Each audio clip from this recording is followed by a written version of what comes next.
Yeah,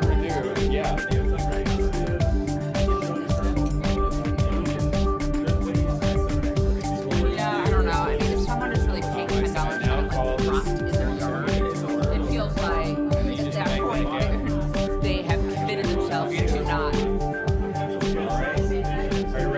That's the problem, actually. That is really the problem. It like brings up like internal for me, like emotion, like sci-fi, like I think that I'm president of the board. Yeah, it's like scary for a reason that has been like ingrained in me that I should be scared of the world that involves You drugs. too can be mayor of Pleasant Ridge, Michigan someday. Okay. Give me another 3 years. At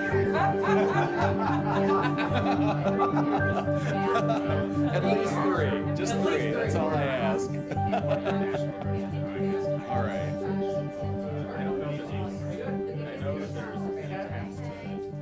We have Justice the Guest Gaveler. Actually, it makes sense. With a name like Justice, you need to grab a gaveler. Just let him run the meeting. Yeah, I'm out of here. I know, with a name like Justice, really you have. Yes. Right, yeah. Destiny.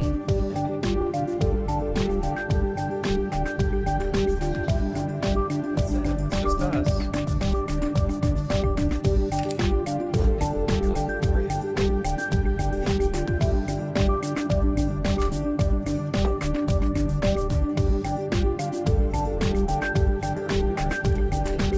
Yeah, everyone's here.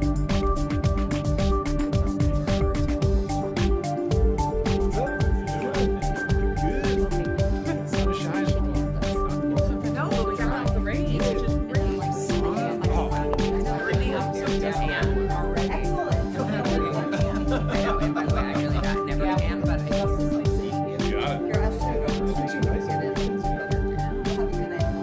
Right. Let's not make too much noise, is it?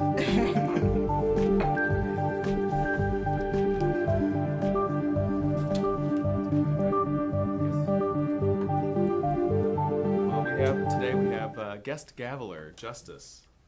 Hello. And I call the June 9th, 2026 Pleasant Ridge City Commission meeting to order.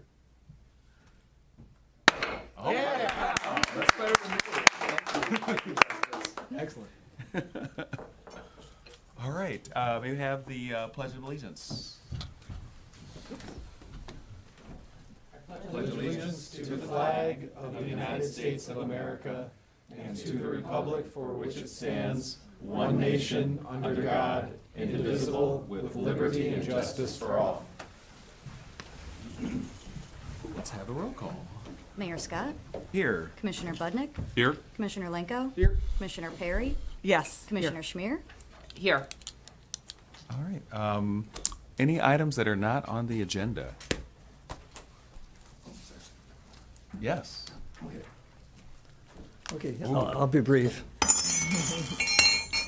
Oh, my visual aids, or audio aids. Audible aids. I just want to say that the American Sign Language is going well.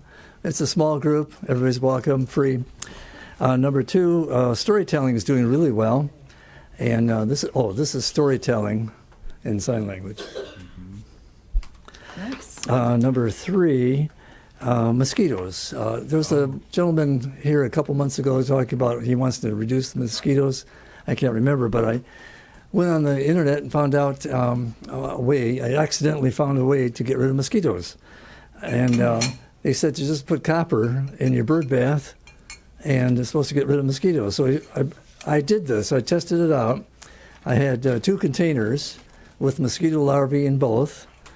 But one of them, I put these copper pipes, and lo and behold, the larvae no longer existed with the copper pipes. Oh, interesting. And you don't have to buy those pellets to get rid of, So if you don't have copper, you could use pennies. I'm gonna test that. I'll give a report Right. next time. Okay. Oh, just one last thing. I noticed that Woodward Avenue seems to be really loud. Were those signs saying quiet zone from a few years ago, were they effective? Or, That would be a question for the chief. yeah. I believe they had some impact, but I'll just let you know, it is loud. I could hear it 2 blocks away. It's amazing. Okay, any questions? No, thank you. That's actually a good tip. I'd never heard of that one. Yeah, I just learned about it, Uh-huh. and it works. Thank you. Okay, thank you very much. Thank you, Ted. Were there any other items for public discussion? Good evening. So my name is Chris Gilmer Hill, here again as a candidate for our State House seat here in House District 8. I wanted to update folks and let everyone else know that we rescheduled the Pleasant Ridge meet and greet just due to some schedule conflicts. So it'll now be same location, Gainsborough Park, 4:30 this coming Saturday, June 13th. So it's hosted with former City Commissioner Jason Krzyzak. We don't have any particular focus, but I'm hoping to just talk to folks about what they want to see out of state government and how the state can help folks at the local level, whether that's with more investment into local services, revenue sharing, transit, all the things that we know the state can and should be doing to help out for everyone here in Michigan. I also wanted to let folks know, since the last time I was here, we've had some really exciting movement in the State House on introducing a community solar bill, which I helped write. It's called Access Solar. Representative Donovan McKinney introduced it. For anyone not familiar, community solar is a system that would allow people to benefit from solar, and especially from the cost savings of having solar, without necessarily putting solar panels on your own roof. So if you live in some sort of like multifamily housing, apartment buildings, if you just have a roof that isn't able to have solar panels on it, or if you aren't able to afford full solar panel installation on your own property, community solar would create a system where instead individuals can subscribe in. It would be into essentially a solar farm built by someone else, whether that's a company, a city, a neighborhood group, nonprofit, etc. Someone else would be able to actually build out the solar capacity, and then just by subscribing in, you would get guaranteed savings off of your electricity bill. So it's a really exciting system. A lot of other states have it. We don't currently have a framework for it here in Michigan, but if this bill passes, it would legalize a progressive framework that lets us have community solar and ensures we're creating good union jobs while doing so. So I encourage folks to check that out. Do you know the bill number? I believe 6051. I'd have to check on that. All right. I can get that for you. But It's Access Solar. It stands for Access Solar? Affordable Community Clean Energy Savings and Solar. Oh, it's an acronym. Yes, it was. Yeah, Donovan was very proud of that. So. Okay. But yes, so I'll make sure to get folks the bill number. But yeah, that's has been introduced. It's currently, I believe, in the Energy Committee. So hopefully either this term or next term we'll be able to see movement on that. But yeah, thank you all, and yeah, hope to see you at the meet and greet. Thanks, Chris. Thank you. Any other items not on the agenda tonight? All right, I guess we'll move on to liaison reports. Commissioner Perry, the Arts Council. Oh, thank you, Mayor. The Arts Council did not meet last month, but we're seeing movement right now on the mural has started being painted over along the Gainsborough path. And the artists, at this point, they are working late at night because they're projecting the image up onto the wall and sketching that out. And then, just providing for good weather, they will be working through the day and into the evenings once they get painting, and it's pretty exciting to see it actually coming to life, and full scale is very exciting. So it'll make that that pathway even more lovely. And then our next meeting will be next Wednesday. Is it this Wednesday or next Wednesday? I'm sorry. it's next Wednesday. Next Wednesday at 4:30 p.m. right here at City Hall. Thank you. Thank you. Any questions for Commissioner Perry? All right, on to schools. Hi, good evening, everyone. Mark DeLaverne, President, Ferndale School Board of Trustees. 2 quick things, then I'm going to introduce our special guest. Successful June Fair. Appreciate everybody who was out. Appreciate Chief Reed, Pleasant Ridge as PD, as well as Ferndale PD. I was texting with superintendent twice on children that were missing their parents, and just obviously great support, great day, bringing back activity to Old Roosevelt. So fantastic. And then we did graduations for the first time this year at Wayne State University. Could not have been better. We did all three in one day. It was a pretty amazing day. So we go to University High School, TCEC, and then Ferndale High School. If anyone knows anyone from Wayne State University that could thank them and say what an amazing time it was and continue to do it. It was a great story. Ms. Lee, 69-year-old woman who graduated from TCEC, really showed what TCEC is about for people with non-traditional paths towards graduation, for heart attacks. Had a child 15 and just did that. Other speaker was a 16-year-old who graduated early from TCEC. So really just showing the amazing stuff that's here. But Superintendent Hibbler is here. I promised her last month to you all to talk about the countywide millage that will be coming up. So she's going to provide some more information so you can ask all the questions you have. Thank you. Thank you. Thank you. Good evening. So good to see you all. And thank you. The gaveler was my son, so thank you so much for that. He had to come to meetings with Mom. At least he can start a meeting. So I'm here to chat a little bit more about the county enhancement millage. And before I get started, I think it's important to understand what an enhancement millage and how it is different from a bond, which I was here talking to you about last year. So just so you know, the operating millage is the funds can go towards staff salaries, utilities, classroom supplies, textbooks, non-instructional technology. A bond can be used only for construction, remodeling, instructional technology, equipment, very, very different things, furniture, site improvements. Sinking fund, right, is another pot of money, can only be used on construction and repair, instructional technology, security equipment, and real estate. So it's important that I started with what the difference is so that you understand what we're asking for this evening.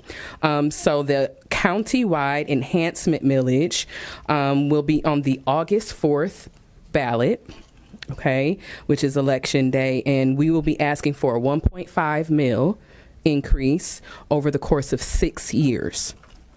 What that would mean for our students in Ferndale and in Oakland County would be an extra $781 per student on top of the per pupil allocation that we receive from the state. So over the course of 6 years, that would mean each student in Ferndale schools will receive a $4,686 on top of the per pupil allocation. So as you can see, that is very, very important and very, very needed. What we're so excited about is if voters pass this proposal in August, those funds, our first state aid payment, will be received in December of 2026. So it is a quick turnaround.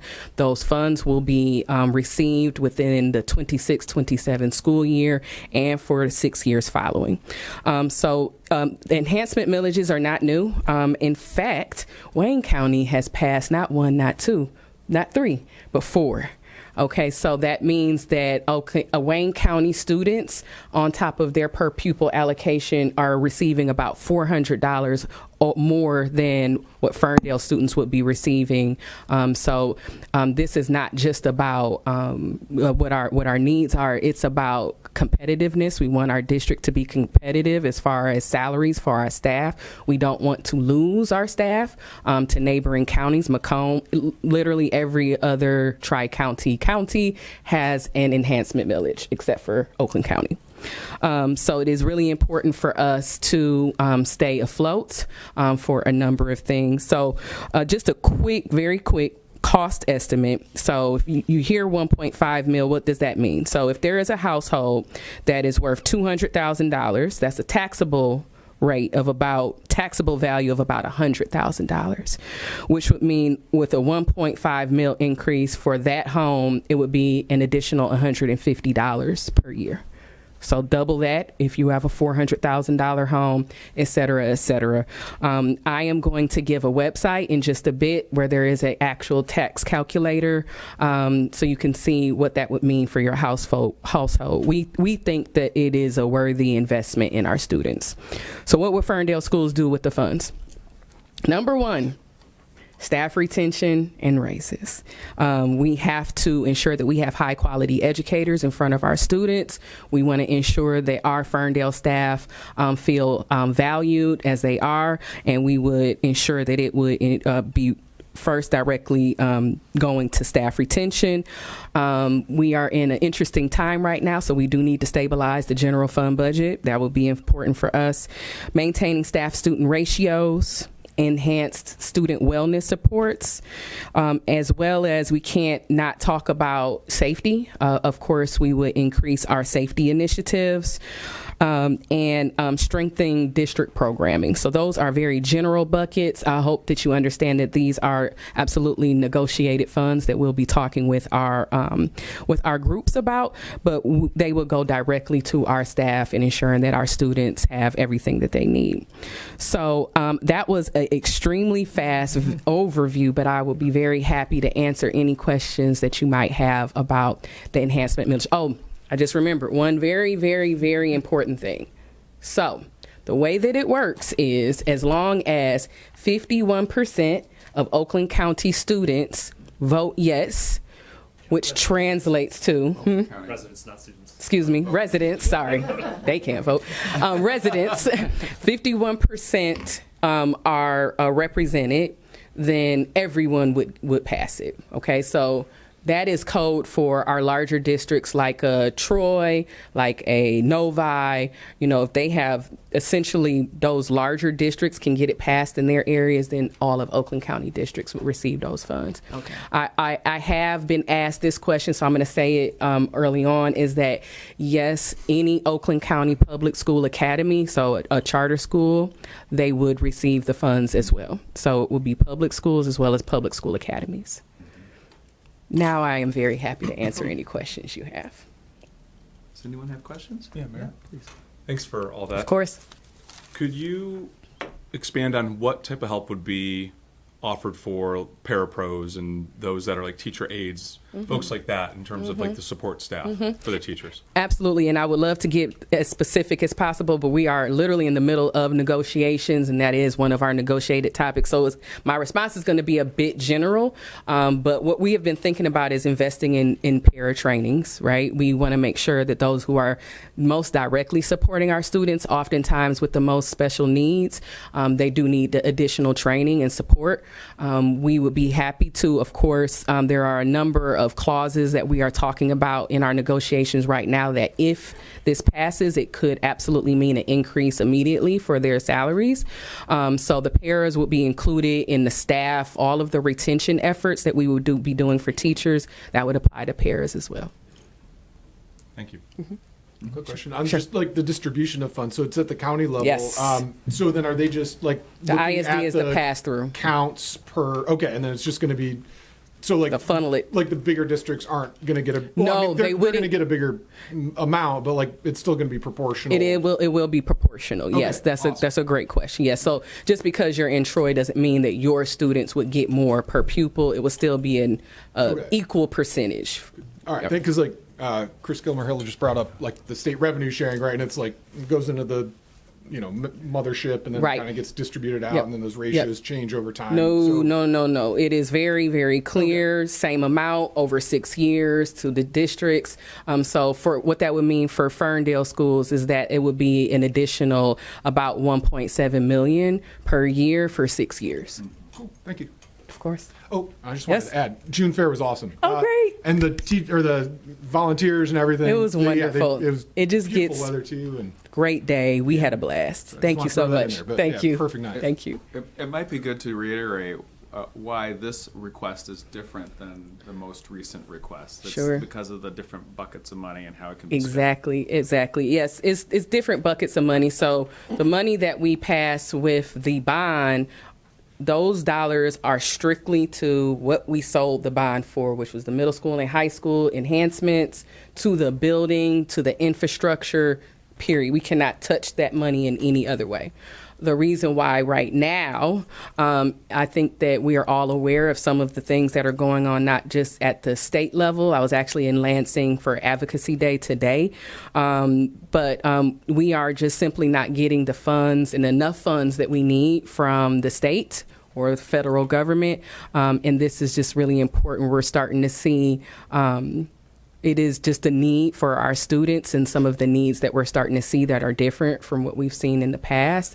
And now is the time. Now, there's no time to wait. We actually needed it a while ago, and we should be getting more per pupil than what we're getting. And in our opinion, this is just right sizing what we should have been getting for quite some time. So. Sounds like revenue sharing. Yep. Very much so. Do enhancement millages have to be at the county level?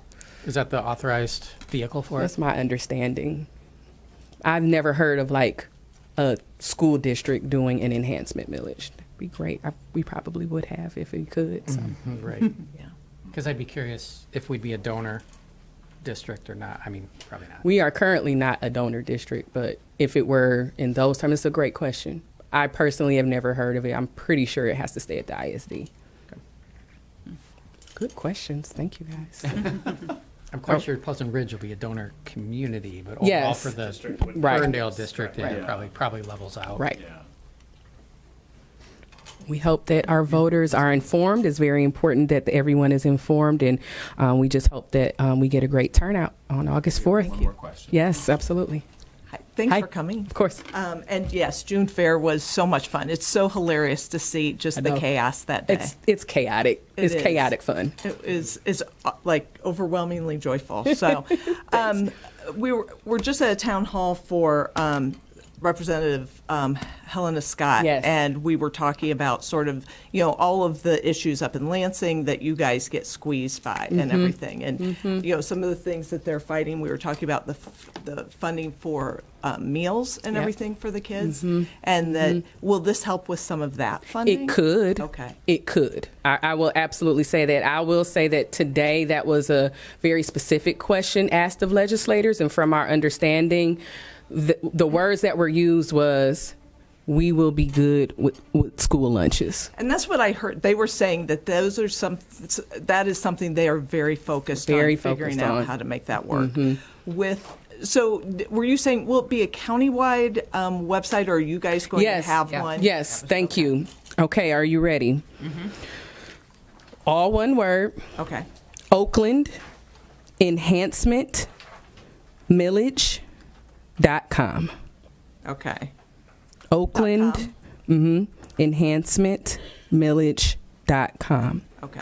And is there any literature going out in the mail? Absolutely. So we're getting ready. We're trying to time it with when absentee ballots become available. So we have a whole pretty big strategy going on. But yes, there'll be much more information. We do have a site on our Ferndale Schools, like on our page, where if you get off from the web page that I just gave, you can always go to Ferndale Schools website, and we have a page there too. Okay. Excellent. Okay. Have you been? Are there any challenges you guys are hitting right now with this? There actually is a very strong no campaign. Okay. There are some of our, being very transparent, some of our friends in northern Oakland County, there is just a push, essentially 2 points that they make is Oakland County is one of the wealthiest counties in the country, is what is said, and there is a narrative that school districts have already gotten enough money, and there's no need to increase our taxes to give back to public schools. I'm just repeating what is said. Well, and as we know, children are our future, They are. and so we need to fund that. I just don't think you can have a conversation about promoting and advancing a city without talking about the school district. So, Yeah, I think in the last South Oakland County Mayors Association gathering, the one piece, other than these two, the third one I heard was that the money can be spent in a lot of ways. So they were concerned about the lot of ways that the money could be spent where they live.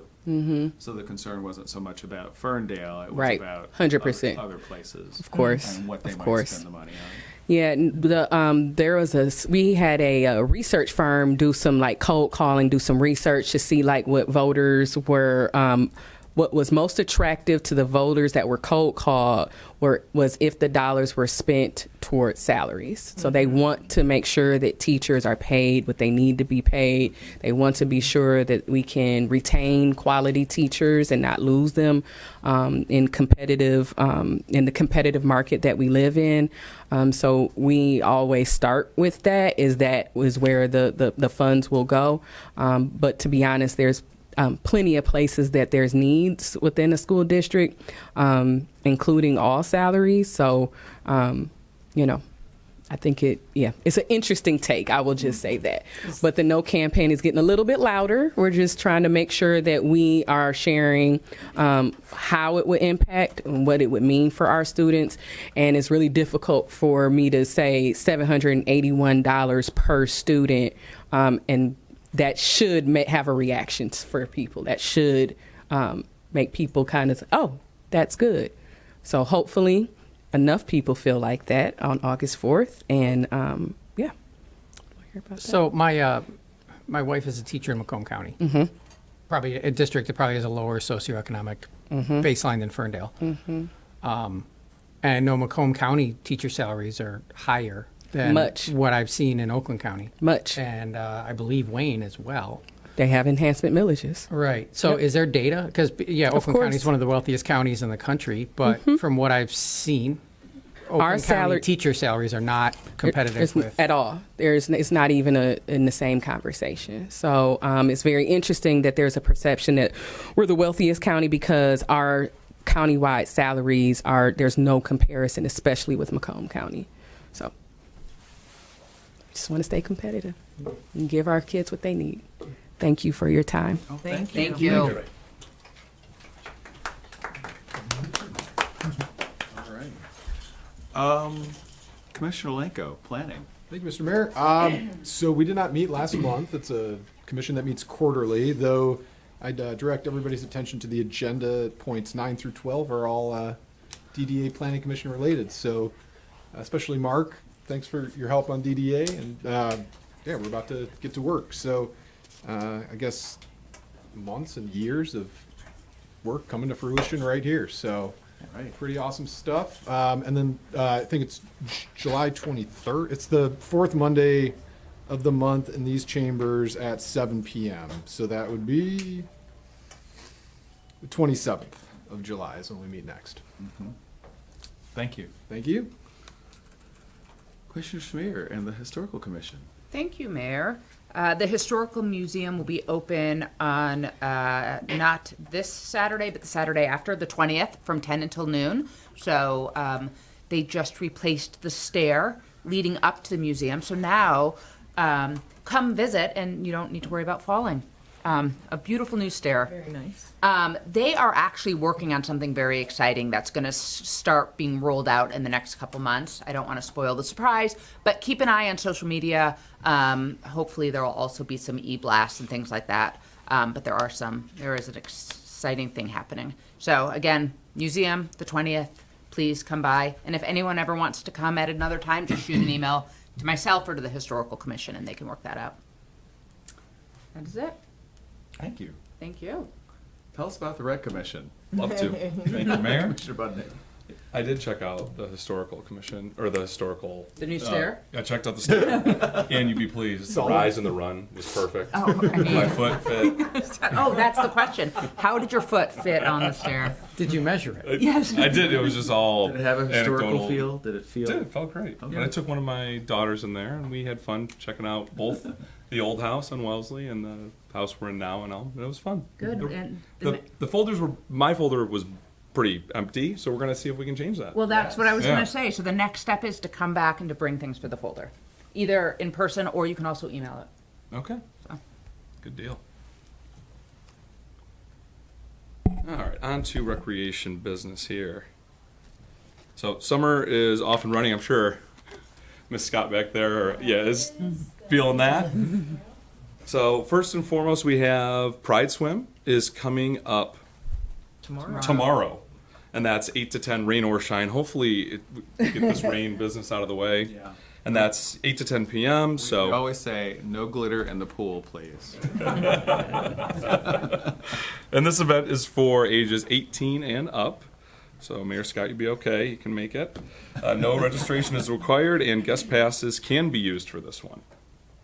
The Ice Cream Social is Wednesday, July the 15th from 6 to 8, and that's another big one. It's a huge thank you to Robert Campbell for sponsoring this event. So it's free to attend, and this is one where we would like you to pre-register if you're interested. So go ahead and do that. And there are no guest passes for this one. It's typically a pretty big turnout. And then another Pleasant Ridge favorite, the Synchro Show, is coming up. That'll be the end of July. That's on the 29th at 7 p.m. And registration is now underway. And the deadline to register is July the 2nd. And this year's theme is A Year in Pleasant Ridge. So celebrating all the seasons of the year is what this year's theme is going to be. I'll probably have a couple participants in that show. And then the trip to Cedar Point is coming up. That'll be beginning of August. I'm like, it's already mid-June. Right? And so, yeah, we're talking August already. So that trip will be on August the 3rd, and that is moved from August the 11th. And then couple more. We have water aerobics, and that's Monday through Thursday at 12 p.m. and Saturdays at 10 a.m. And then we have a new one. Teen water aerobics classes on Wednesday, June the 24th from 8 to 9 p.m. This fee includes a 30-minute class, a 30-minute cool down, and a frozen treat, and the cost is a whopping $5. And this is for ages 13 and older. And there are little flyers that Shawnee said she made. This is for the local fireworks. She's posted at the rec center, she said. And we meet end of July. What you can do is you can hit the DDA meeting on 7/27 and then come to the Rec Commission meeting on 7/29 at 7 p.m. and we meet in the big room.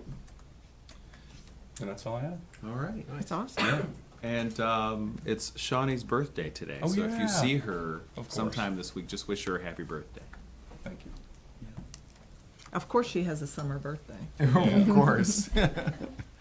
All right, we'll move on to governmental reports.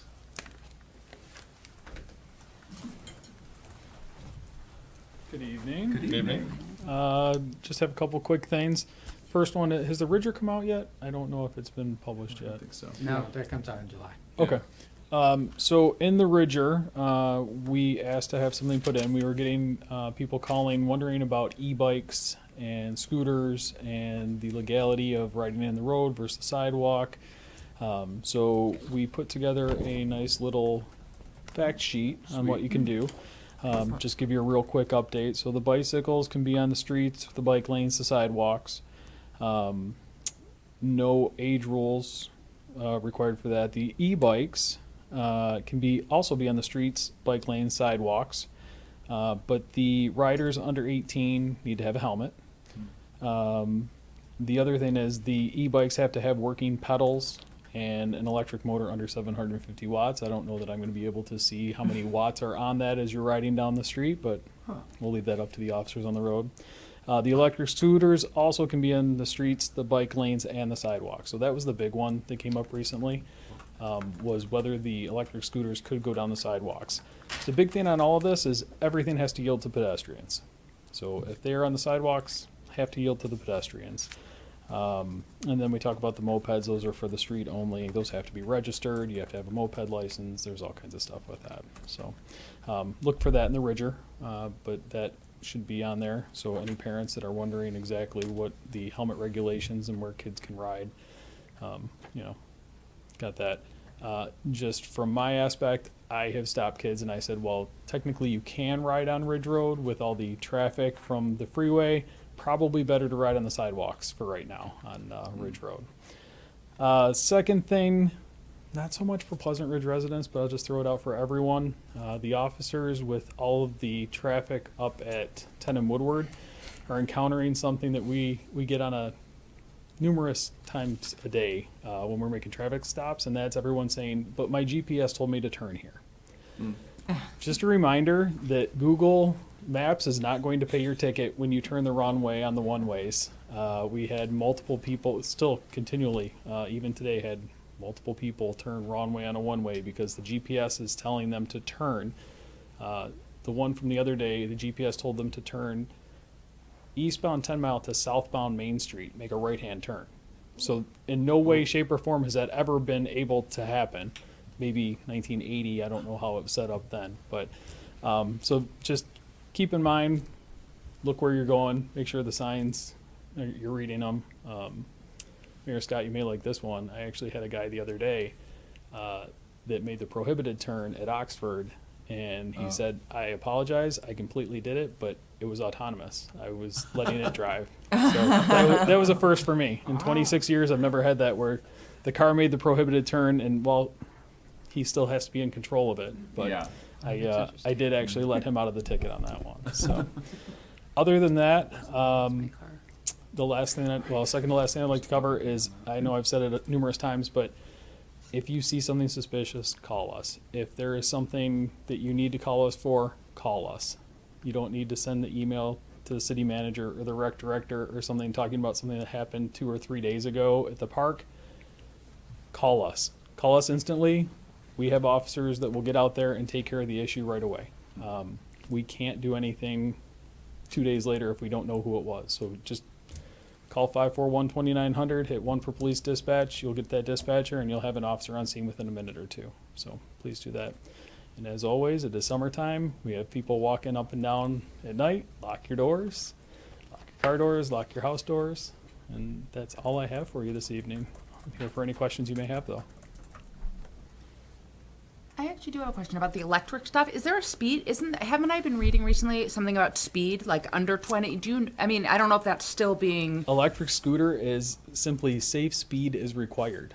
So there's not like a cap on how fast I guess it's the engine cap. Yeah, it's the watts that it puts out. Okay. And I was recently in Southern California, and I don't know which models they're, but they can ride wheelies without having the skills to actually do a wheelie, because there's like a gyro built in, so you can just pop a wheelie and ride it as if you were skilled, which is dangerous if you hit a rock or a pothole. Yeah. So I haven't seen those yet, but not those either. make me nervous. Yeah. They'll make me There was a feel guy nervous. on Woodward doing that. It's just Woodward, not smart. Anywhere, not smart. If it's a pedal bike too, it takes skill, and you're gonna do it for Yeah. 10 seconds. Like, yeah, no. All right. Thank you very much. Thanks. Thank you. Okay, we'll move on to the consent agenda. It's full this month. First, happy Pride Month to everyone. Celebrate as you would for anything. Just celebrate. Pride Have a good month. You'll see a lot of different agreements and things in there. And do we have a motion? Mayor, I move that the consent agenda be approved. Second? All right, could we take a vote? Commissioner Budnick? Yes. Commissioner Lenko? Yes. Commissioner Perry? Yes. Commissioner Schmier? Yes. Mayor Scott? Yes, the motion carries. On to the budget, Which is actually the budget. which is actually the budget. Yes, included in the packet is the proposed fiscal year 27 budget. Would take effect July 1 of this year. The requested action tonight is to hold the public hearing, and then, if you're so moved, take action on the budget, so we have one. I'd be happy to answer any questions. I have the presentation from last month all teed up if you really wanted to see it again. I doubt it, so I'll be happy to answer any questions. Any questions for Jim before I move into the public hearing? No questions. Freezing.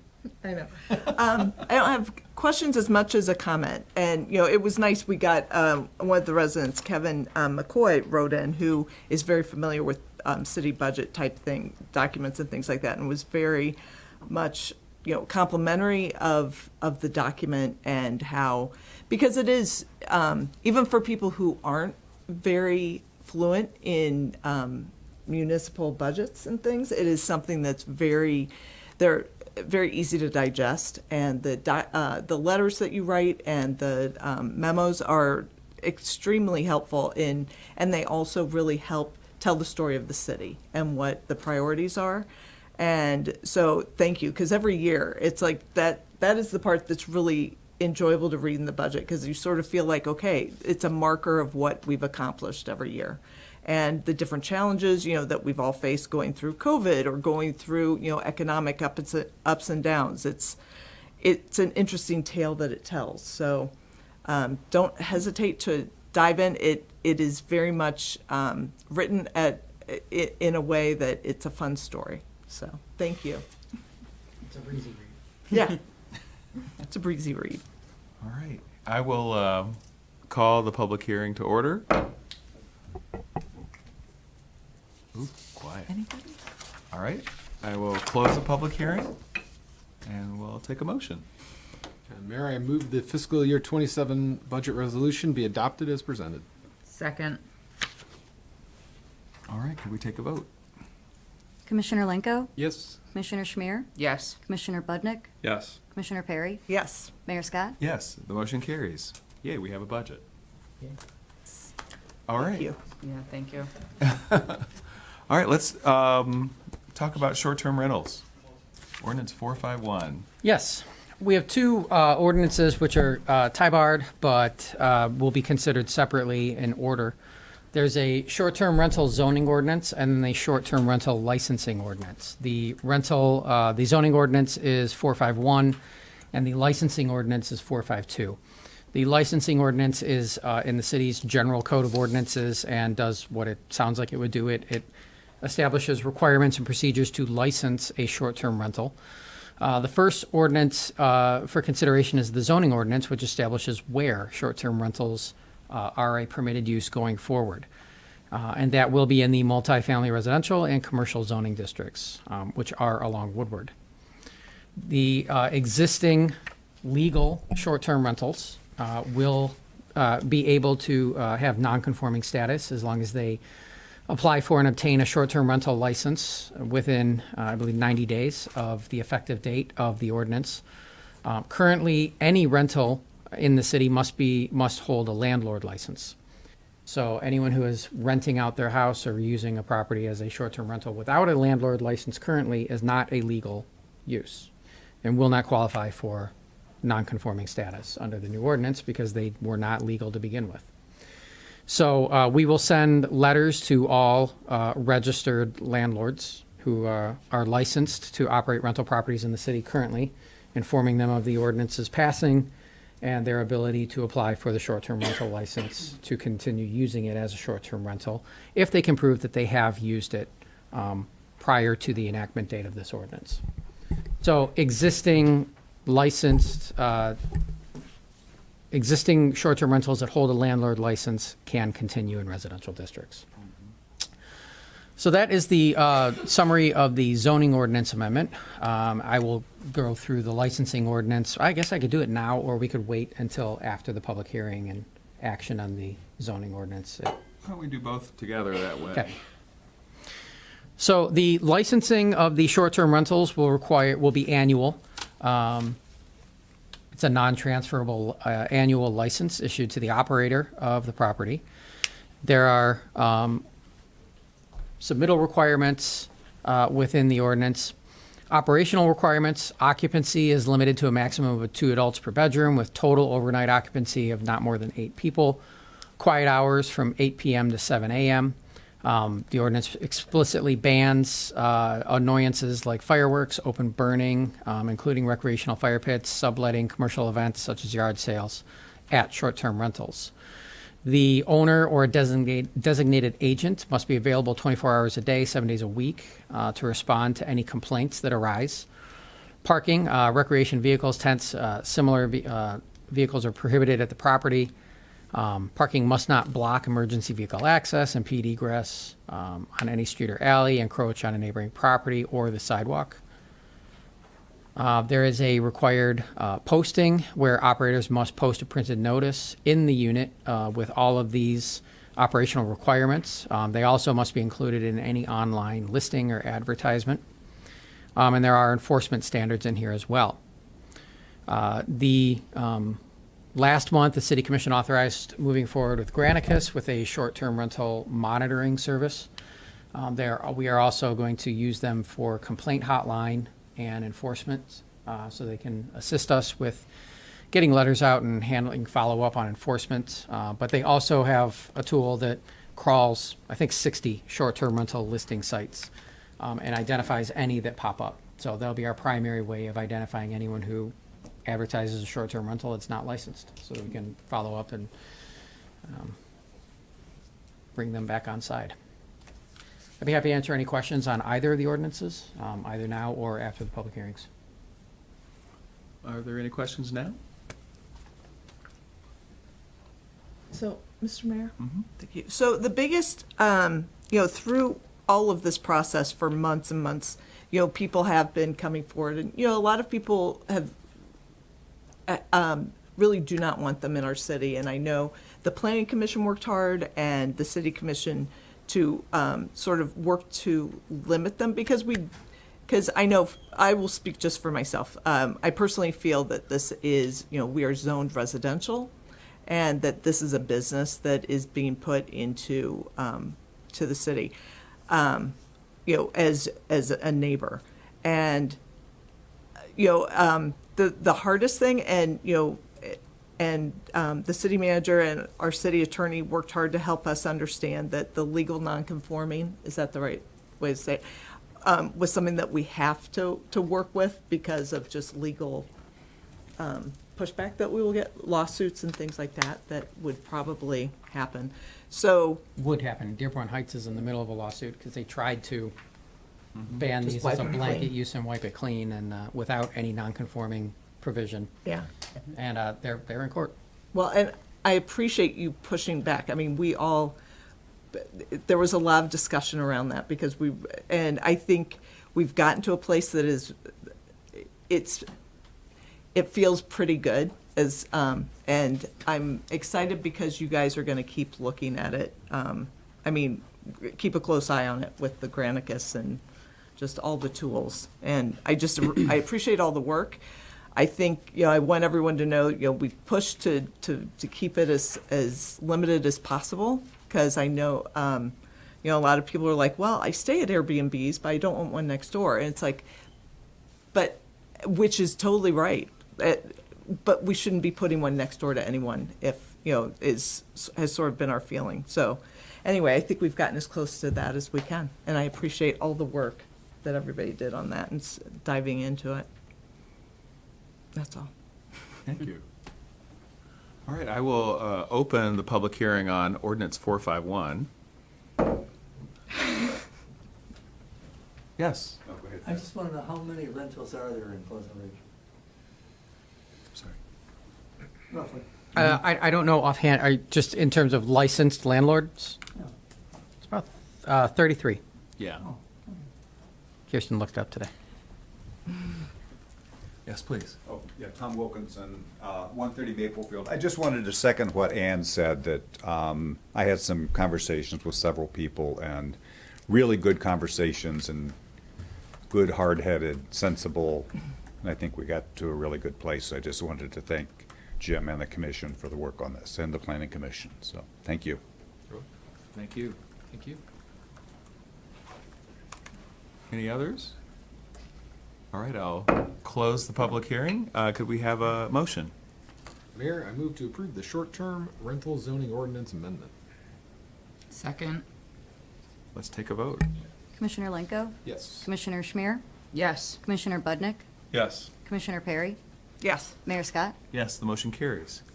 All right, I'll open up the public hearing for ordinance 452. And I will close it. Could we have a motion?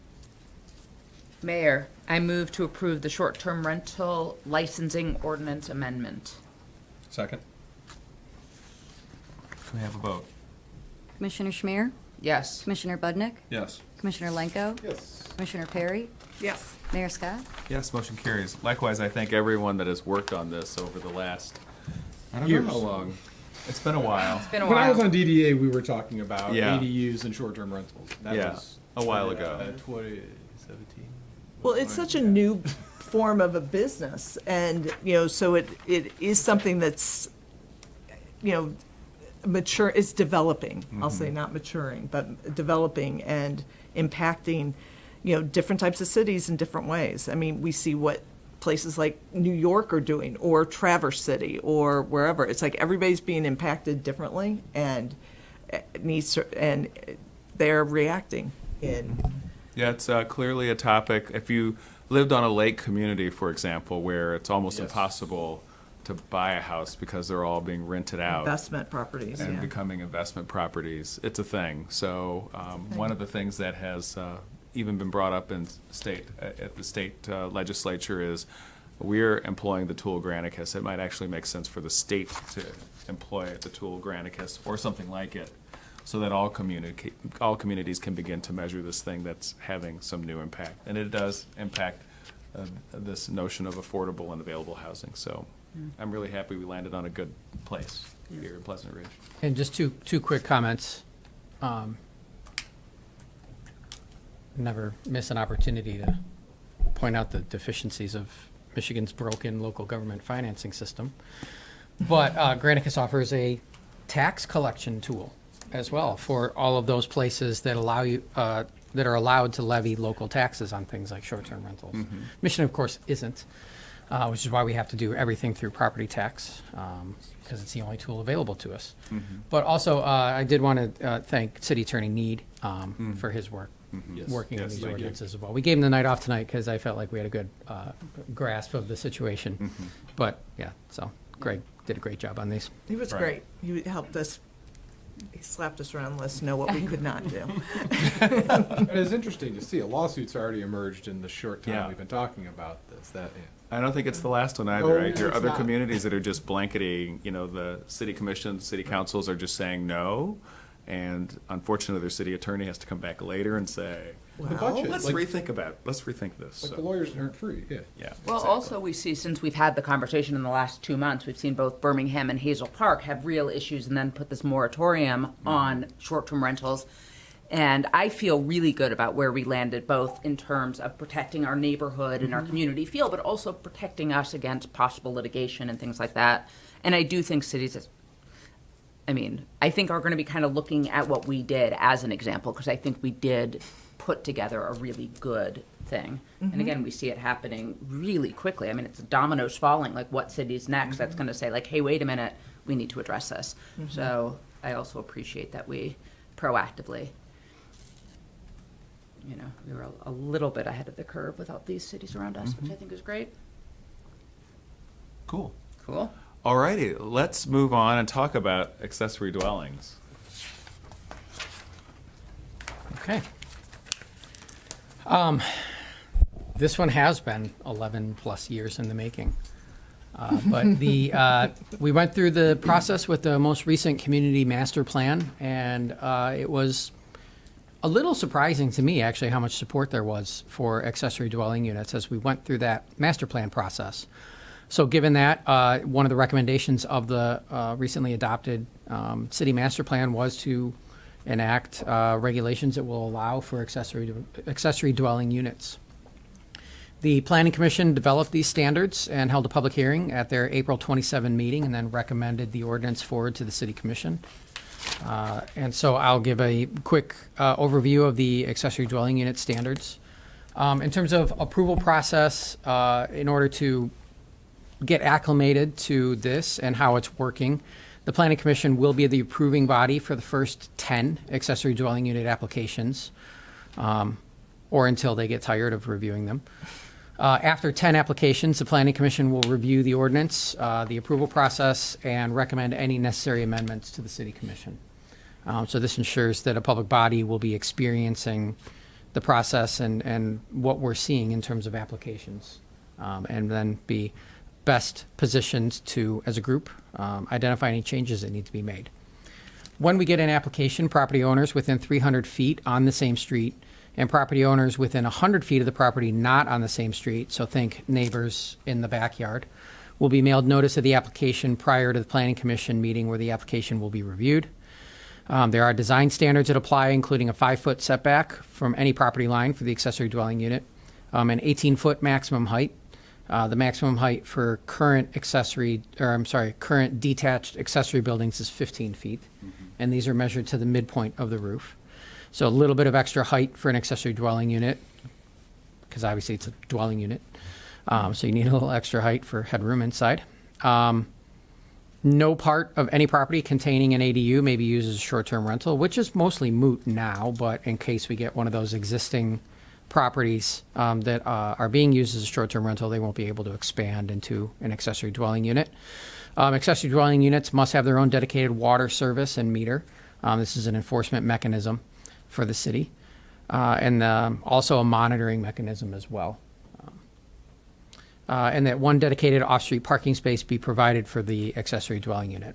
There are some standards for the design of the structure itself. We do have exterior design standards in the city that apply. Those will apply, and there's also some more specific standards about windows and doors, because you have privacy concerns, basically, for neighboring properties who may not want windows overlooking their backyard from a new dwelling unit that doesn't exist. We did receive one comment about parking, and that we should not be requiring a dedicated off-street parking space for the accessory dwelling unit. So take that as you will. A restrictive covenant must be filed with the County Register of Deeds describing these requirements for the purpose of making any prospective buyer of the property in the future aware of these restrictions prior to that purchase occurring, so they don't show up at City Hall and say, I didn't know that I couldn't do all these other things. And then there are enforcement standards, including, if necessary, revocation of the ability to have to occupy the accessory dwelling unit for living purposes if the violations are egregious. So that is the overview of the proposed ordinance. Again, the requested action is City Commission consideration for approval of the accessory dwelling unit zoning ordinance amendment after the public hearing. And I'd be happy to answer any questions. I think the one objection we got on off-street parking did not take into consideration that driveways are parking. That is correct. So most homes in Pleasant Ridge wouldn't need, I can only think of maybe 2 or 3, that might not have enough of a driveway to support an accessory dwelling and the additional space that 6 beds might take. And part of that is a practical outcome too, where, some properties, it's going to be very difficult to fit an accessory dwelling unit in the backyard. And this isn't a right that every property will have. There are the design standards to make sure that they fit in, and, some properties aren't going to be able to meet these standards. Many will. Thank you. Any questions for Jim before we open the public hearing? Good point on the parking. All right, I'll open the public hearing on ordinance 453. And I'll close it. Wow, I've done this like 8 times tonight. Let's have a motion. Mayor, I move to approve the accessory dwelling zoning ordinance amendment. Second? Let's have a vote. Commissioner Perry? Yes. Commissioner Lenko? Yes. Commissioner Budnick? Yes. Commissioner Schmier? Yes. Mayor Scott? Yes, the motion carries. All right. The one thing I did want to say with that, the parking, I thought, you made the very good point. I think it does get into the thing of keeping with the character of the neighborhood. It isn't just about adding affordable housing. It is about just giving some flexibility to the residents if it fits in. And also, because not every street has space for an extra car to be put in. There are some of the streets, like Hanover happens to be a very tight street, or, different sections of Kensington or Wellesley, or all of the streets have different sections that really build up. So adding a car or two makes a difference. So thank you. Cool. All right. On to the next one, general zoning. This is sort of the hodgepodge of things. Yeah, we have an omnibus. Omnibus. I just wanted to say that word. I do. I think love you it. did. It's a favorite. This is truly a collection of ordinance amendments that, I have a running notepad of things we need to address at some point. This is them. So I'll just go through them quickly. Some clarifications about driveways. specifically circular driveways, which were allowed in the past. The ordinance has been interpreted for some time now to not allow circular driveways because we don't want to fill up front yards with parking and concrete. So there's some specific standards in here that address that and clarify that. Setbacks from the sidewalk, we are running into more and more retaining walls and other vertical elements being placed right at the sidewalk. This does two things. One, you're putting your wall on public property, which means you're donating a wall to the city. And if we ever have to dig up a stop box or something, we're not replacing it. And also, it narrows and constricts the sidewalk and adds a vertical element where kids on bikes or, if you have two people passing with dogs and now you're narrowing the effective width of the sidewalk, it becomes a bit of a practical challenge that way. So clarifying that any vertical element has to be set back at least a foot off of the sidewalk. Because again, the city's right-of-way goes 1 foot behind the sidewalk in the vast majority of cases. General requirements, porches. This was discussed last month about staircases for porches. We run into this mostly where a front porch has been enclosed in the past and there's no longer space for a landing on the porch itself, pushing the staircase out further. But this clarifies that staircases or masonry stairs above surrounding grade level have to be set back at least 8 feet from the public sidewalk. So it's just so we're not filling up a front yard with overly intrusive side staircases. Signs, amending the freestanding sign standards along Woodward to allow a maximum height of 6 feet for the sign and a maximum area of 32 square feet per sign face. These match exactly Ferndale's standards along Woodward. We're a walkable pedestrian community. We don't need highway scale 30-foot tall pole signs. Adding a new section, stormwater runoff. This may surprise you, but sometimes neighbors don't get along. And sometimes neighbors direct all of their stormwater runoff onto neighboring properties intentionally. And we don't have anything specific in the ordinance that would address such a situation, which you are shocked to find out happens sometimes. So this standard specifically addresses that you have to handle all of the stormwater generated by your property within your property. So those are the cleanup amendments. I'd be happy to answer any questions on any of those now or after the public hearing. Any questions for Jim? All right. There are two more tonight. Public hearing is open. Public hearing is closed. Mayor, I do have one question. Oh, yeah. Is the 1 foot setback off of the sidewalk on the side streets like Indiana and Ridge Road and everything as well? Yes. Okay. Your existing wall can stay. Right. Just, yes. Good to know, though, because when it falls over, it's going to be, it will be another discussion. All right. All right. Could we have a motion? Mayor, I move to approve the general ordinance amendments. Second. Let's take a vote. Commissioner Schmier, Yes. Commissioner Budnick, Yes. Commissioner Lenko, Yep. Commissioner Perry, Yes. Mayor Scott. Yes, the motion carries. All right, on to the DNR permitted rehabilitations. This is hard to say. Rehabilitations subpermittee regulation discussion. Sorry. Sub what? It's hard to do, too. It's hard to do. Yes, even more difficult to do. Yes. This is a follow-up from the discussion last month, summarizing the existing state of play with DNR requirements for rehabilitation permittees and sub-permittees. So this is just a research document with some potential approaches we could adopt for your consideration and discussion. I'll run through very quickly, and I may be corrected, but this is what I found. So there's a link in the agenda summary to the DNR's page for wildlife rehabilitation permit information. There's primary permittees who handle the intake and are the primary point. So if you find an injured wildlife, that would be where you would take it, and those are the primary people who triage and then handle what happens next. Sub-permittees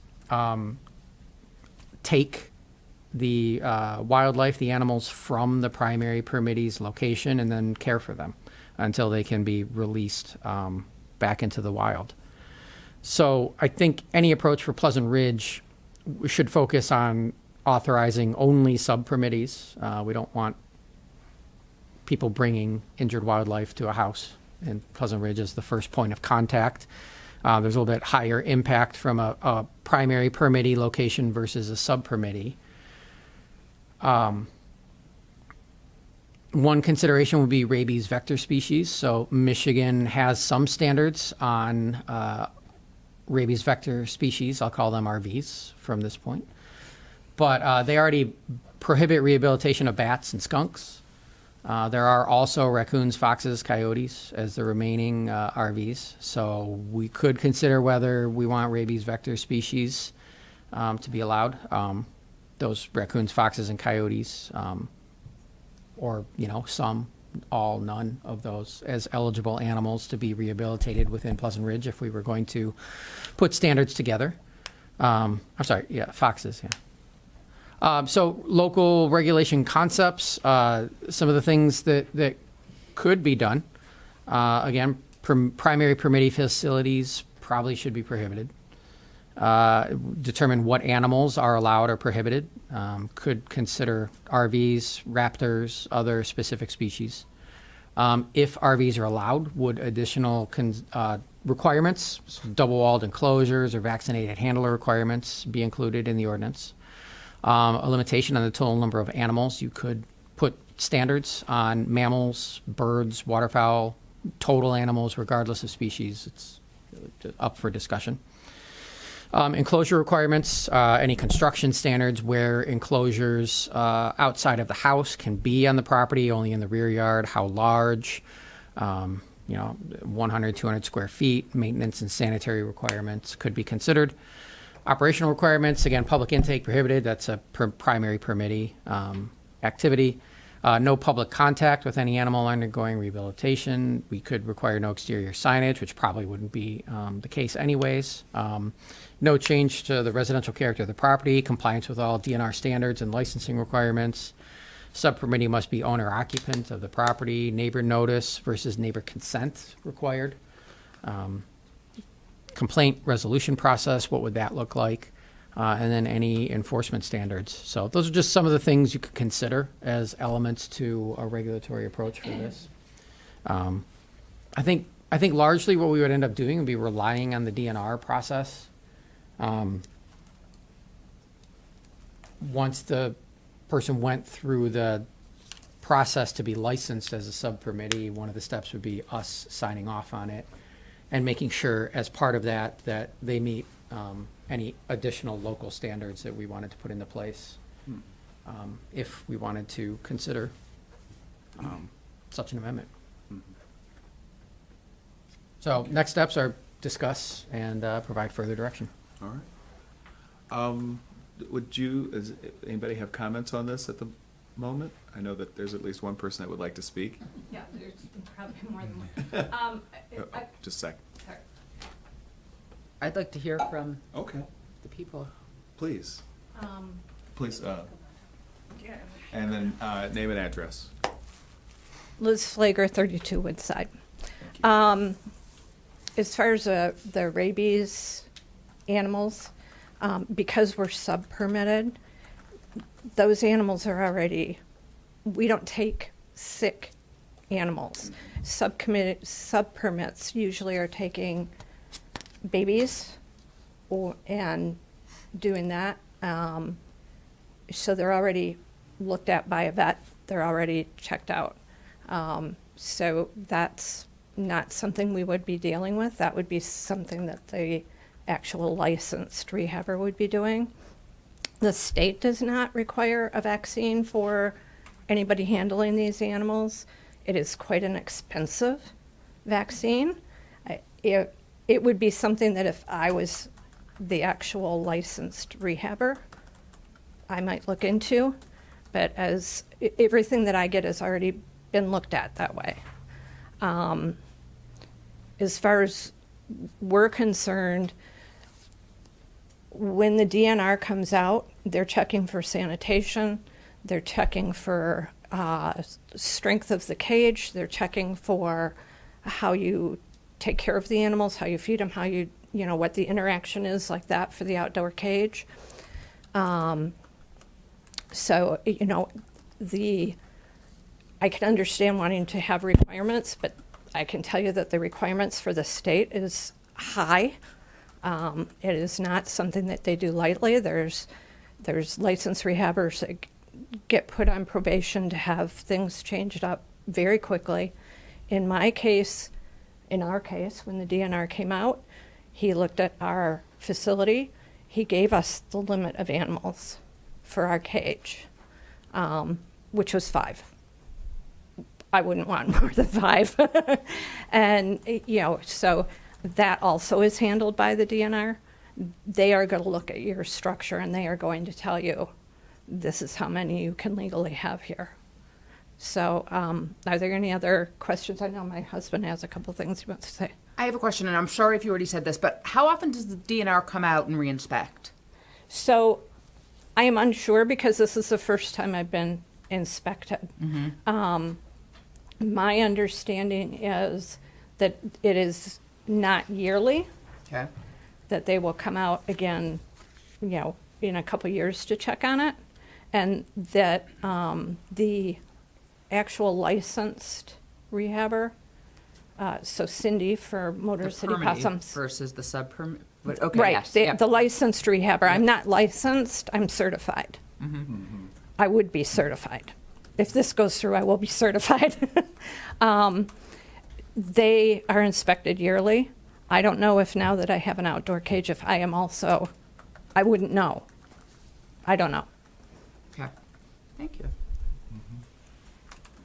And just, I don't want to make this sound like too simple, but like I thinking about the limit, like I feel like that's going to be something that's introduced. Like the animals that you care for include like big animals, or not big, but like squirrels are different than raccoons. Right. Would it make sense to limit it based on like biological weight or something, or like 5 kind of your max for all species? So Motor City Possum is a small mammal rescue. There are small mammal rescues, there are canine rescues, there are birds of prey rescues, there are bird rescues. We can't do any of that. I can only handle small mammals. Small mammals are chipmunks, squirrels, groundhogs, except we don't really take them because we don't really know how to take care of them. We've had several this year that have ended up going to Howell because we've never done baby groundhogs before. But I guess to reframe the question then, so like I guess would the limit be 5 on chipmunks and opossums at the same time, or? Yeah, so if Jim Flager, 32 Woodside, you get into a real mess trying to do this with a number. Because if we got one pregnant possum, we're at 14 animals, potentially, because they can have 13 babies in a pouch. In a pouch. So, you know, trying to do it that way, I think with a local ordinance, and who's going to actually come out and enforce that, you get into why are we putting something in that we really don't have any ability to take care of. The DNR does tell you what you can have based on the size of the cage that you have. I think your approach would be a lot better if you just said, hey, you know, we're going to limit the size of the cage so nobody's building the Taj Mahals in the backyard of any of the houses, you know. But if the DNR comes out and looks and says you can have 10 animals in that cage, that's it, then I think the DNR would certainly drop a load of weight on us if you had more than that. You know, and people being people, some people complain to the DNR about, you know, how many animals people have, and they come out and take a look and what are you doing, and are you doing what you've said you would do? So I think it's problematic to try with just a number. Yeah, because 10 chipmunks is not the same as 10 raccoons. I will say, as far as like you were in the thing it said coyotes, you would have to have such an enormous cage. raptors. If you were to have a raptor, you would have to have an enormous cage. Yeah. So, those things are going to dictate what you can. And you have to have a special license for raptors. Yeah. Sure. And you have to have a flight cage as opposed to just to raise them and rehabilitate them, get them out. The other things I noticed, again, DNR cage size, I think you get their numbers we talked to. Raccoons, we haven't had a case, and Kim can help, she's a vet, with a raccoon With rabies. with rabies. I think there's been 3 of them since 1986. And they've So- been bat vectored. Yeah. It's not been. There've been 3 of them what? With rabies. At your house? No. No. In the state. state of In the Michigan. state. Okay. So Yeah, I the, don't- so the Yeah. so the likelihood of one in Pleasant Ridge, and again, we haven't had one since '97, so we've gone 20 years in the state without the bat vectored rabies. So I don't, it's a concern, obviously, yes, but I don't think it's something you want to write an ordinance around. But if I can, what we would be potentially doing is saying no animal that is on the RVS list, right? I mean, less so about actively Well, having rabies, more about being on the RVS I mean, list. your dog can have rabies. I think, so the way that I look at this is almost no different than the way I looked at short-term rentals. Meaning This that. will take a year. No, well, hopefully not. But, Yeah. Would you do it once? and that I think you're trying to do everything right. Yeah. But when we create an ordinance, we're also defining what it means not to do the right thing. Yeah. So that we know what to do in the event that we find someone that puts up a cage and doesn't contact the absolutely. DNR and puts up a raptor cage. I'm just going extreme. Yeah. Yeah, no. And we have a problem to deal with, but no ordinance to define what we Right. do. Right. So I think that's part of what we're grappling with, in addition to whether, just at a general rule, if this is something that we think the community will support or not. Yeah. So Okay, that's- I think then I that's would the- go back to, again, we're getting animals that have already been checked out. So we're not gonna get, if a raccoon comes in and it has rabies, it's gonna be put down, it's gonna be sent to the state of Michigan. It's never gonna come to a sub-permit. It's Yeah. never gonna come to us. And raccoons are one of the most popular rehabilitation animals that we get, unfortunately. Right now, we're up to, I think she said 67 babies, raccoons. Not us. Not us. Motor City 4. We Possum. just want to get rid of our 4 and Yeah. get this settled. Yeah, yeah. So, and again, that's why I would recommend, you defer, as Jim said, the DNR handles this stuff. So trying to write individual specific rules. Certainly, if you want to say, hey, we don't want them in the front yards, most people wouldn't ever do that, but not such a bad idea to have in the thing that says, if you do this, you can only do it in a suitable space. Maybe you don't say backyard, because it might be a side yard is more suitable, but a suitable space, kind of language. And to again, make we'd this. be really happy to sit down with you and help you pound it out and kind of give you an idea as sub-permittees, what our intake really is. As a sub-permittee, we don't get sick raccoons. We get mostly babies. Sometimes you get a baby raccoon with a broken leg or something, a bunny that's been caught by a cat or something like that. So the chances of a sub-permittee ever having a rabid raccoon is really slim because of the.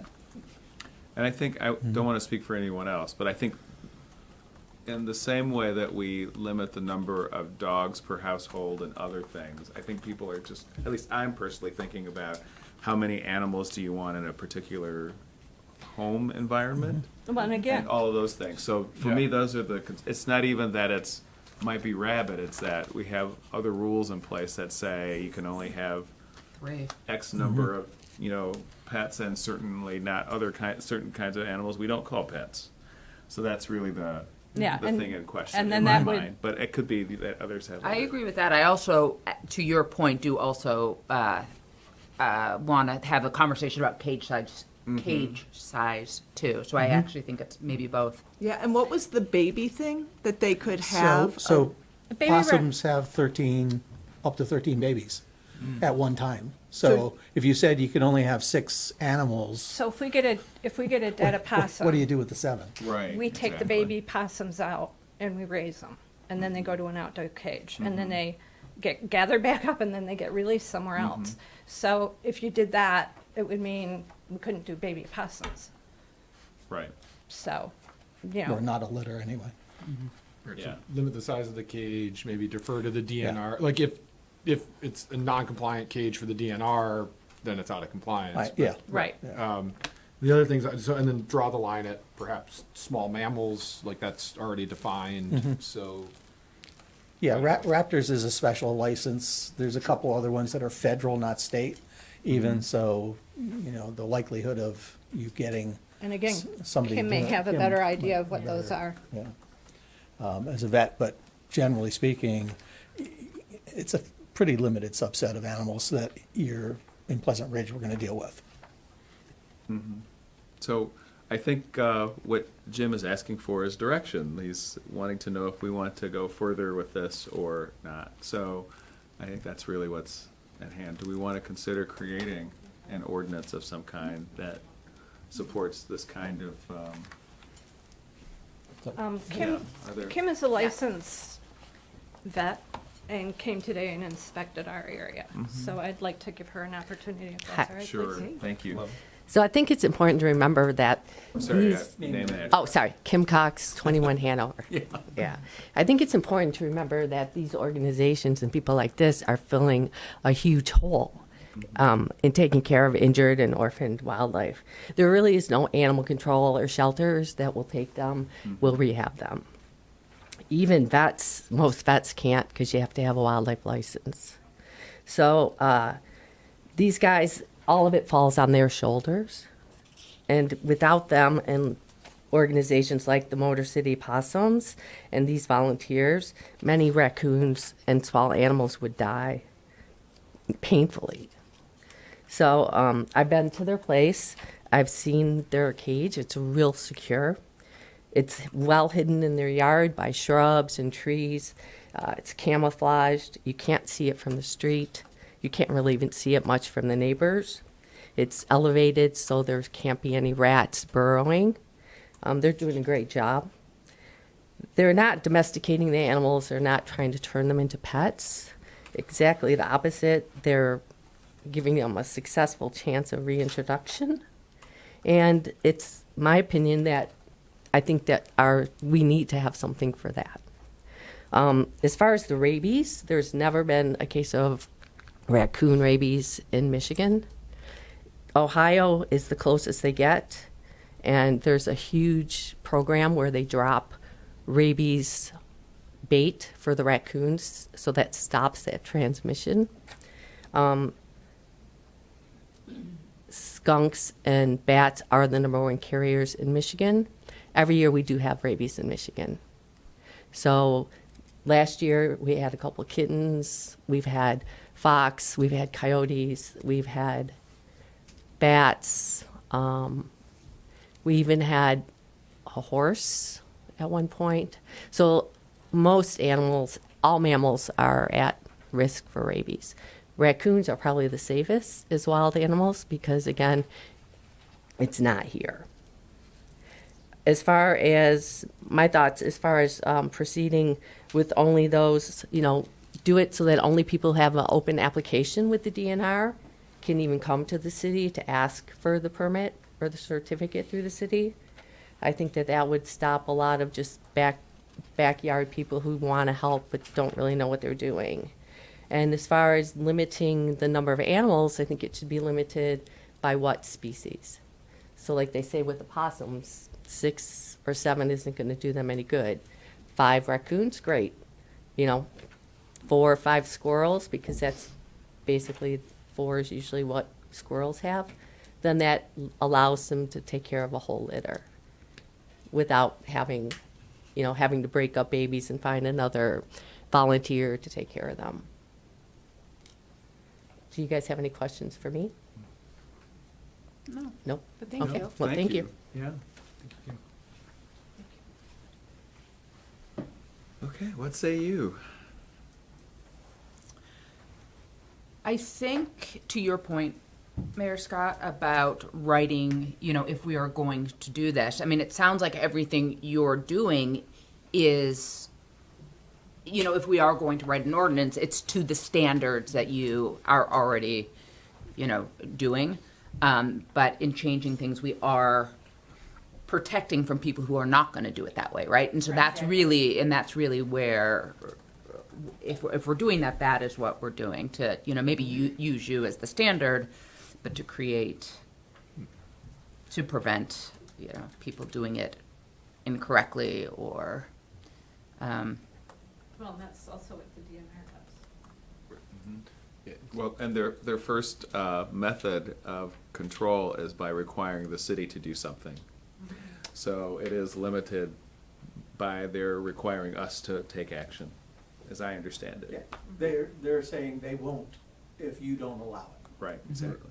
Well, and kind of circling it back to, like, I think originally there were two paths. Like, the one would be maybe an exception letter. I don't know if that is at all on the table. And then the other thing too, are we gonna craft a new ordinance or just amend the current one? And if we're amending the current one, could we simply add a bullet point that, to what Liz was saying, like, right, mandate that it's DNR certified, and then we can put in whatever the cage size and perhaps even, limit animal type, but, that might be too exclusionary.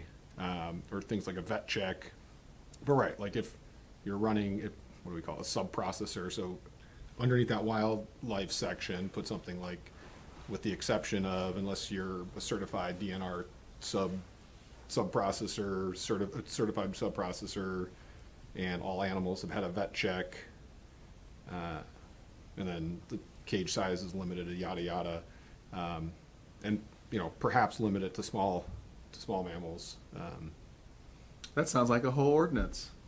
Yeah. Doesn't that sound like a bullet point? Right. And to that point too, I think, if I was doing this, I would also then want to dictate location, and it sounds like yours is hidden, but you don't necessarily want something front and center in a yard. So I think it is. Kids like playing with, or yeah. Right, so I we think want it is to- a little bit more than just because DNR probably doesn't care where it's located on your property. Maybe they do to an extent, but maybe not as much as we're going to care, so. So, let's take a step back. How do people feel about making wildlife not wildlife, something in between? It's still wildlife, but it's under control. So my big concern is when we start talking about that they will have babies. So we can't really limit the numbers like what we were sort of thinking. My initial impression had been that, we could say like, okay, 5 type thing, because now all of a sudden there could be 13. So I don't know. One thing too, you have to remember that when they're doing babies, they're not gonna have them for that long. Okay. They're just getting to the point where they can, be on their own enough to get to the next step, which is where they go to, somewhere they're going to be released. So it's not like they're gonna have them for months. Right. It's like the raccoons, it's dictated by, baby raccoons is usually like 12 weeks at the most. That would be the most. And they go by also weight size. So you want them to be nice and so that they can, so 5-6 pounds before you release them. Obviously a baby opossum isn't gonna have to be that big. I think a baby opossum, I'd have to look it up, but I think from end of the tail to the nose, it has to be like 14 inches, and then it can live in it. So there's parameters on everything, as far as. Is there any more information that Jim can provide to help this body move one way or the other? On just the notion of allowing for wildlife to be, rehabilitated. Rehab. Mayor, what are neighboring communities doing? I don't know. Do we know how Ferndale has many? no ordinance. Most, I wasn't really able to find anyone who addressed this. Mm-hmm. Yeah. Okay. Is more info needed? Are we? Ferndale has a chicken ordinance, Yes. but they don't have a wildlife. Yeah. So there's They just probably. depend on the DNR. Yeah. Yeah. One other question. If nothing changed, what would be the implications to your operation again? Could you refresh me? And if you could just. Yeah. Sorry. Yeah, so. Probably should just. Real quick, we were in the middle of getting certified by the DNR. The DNR says everything looks great, but then they went and looked at the city ordinance and said, wait a minute, there's a city ordinance that says you can't keep any wildlife for any reason. So they said, you got to stop and get that changed if you want to continue to do this volunteer work for rehabbing animals. So that's why we came Right. here. So if we don't do anything, then we can't do what we're doing. Can you go back to, I remember last time you mentioned something about it was, because I had asked, like, why now? Like, Yeah. why is it coming Mhm. up now? And it was Right. something I think Yeah. about, like, Babies. bottle, I thought Yeah. bottle feeding? So- Yeah. So Bottle, could you go back to bottle babies? But technically, I mean, yeah. we could get certified, yes, to do bottle babies. You could go back to and not bottle, do you the could outdoor. go, And not do the Yeah. outdoor. But And the- that wouldn't yeah. trigger us having to do Yeah. what we're doing. But the problem is, what do you do? What do you do with bottle babies when they're not They have bottled to have a anymore? soft release. Yeah, They they- have to go yeah. outside, they have to get acclimated to the Yeah. thunderstorms. This is Yeah. our 4 babies, Yeah. this is their first thunderstorm. They've only been out a week. Yeah. So you can't just not, you can't say only bottle babies if there's not another place to put them for when they go from being fed a bottle to being fed mush to being fed regular I mean, kinds remind of me foods. What you were doing before when you were just bottle baby. So we were doing what we're doing now, sorry. But because the change in the permittees between the two folks, the DNR said we need to reinspect. Got it. And that's when they said, wait a minute, Pleasant Ridge has got an ordinance, we didn't know there was an ordinance. Okay. So there could be places that it is allowed by the DNR because they don't have an ordinance controlling wildlife. Right. Yeah. Understood. Yeah, so it's well, you'd still have to be permitted. You can't, it's not a, Yeah, you got it, exactly. it's, you don't got it unless the DNR says you can. Right. So. But if they're in a community that has not regulated wildlife, Right. they could be there. Then they could be there, and Ferndale is an example of that.